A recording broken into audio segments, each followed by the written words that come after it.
air tank, and you just Teflon tape and screw that in, and you can see that this guy's running at 100 pounds here, which is the same pressure as on the actual compressor, and what it means is you get extra air in the tank. You can do this just about anywhere, but I realized that not everyone knows about piggybacking a small compressor.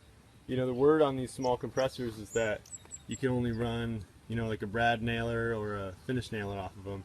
But I run a regular old framing nailer on this compressor, no problem, because I got it piggybacked.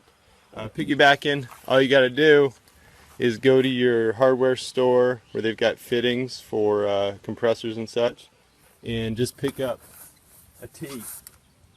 And once you tee in to your outlet, you can go one way to a short piece of hose and the other way to your attachment for your hose.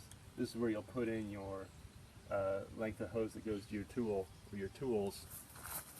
And then that short length of hose just goes up to an air tank, and you just Teflon tape and screw that in. And you can see that this guy is running at 100 pounds here, which is the same pressure as on the actual compressor. And what it means is you get extra air in the tank. You can do this just about anyway, but what I do is I strap it to a hand truck or a dolly. That means I can move this guy around no problem. And it really works like a single unit. If you don't need a lot of air, you can just run the lower portion and close this down right here. It's got an on, off, open, shut valve. You can close it down so this tank is off and not being used. But I almost always just run them together.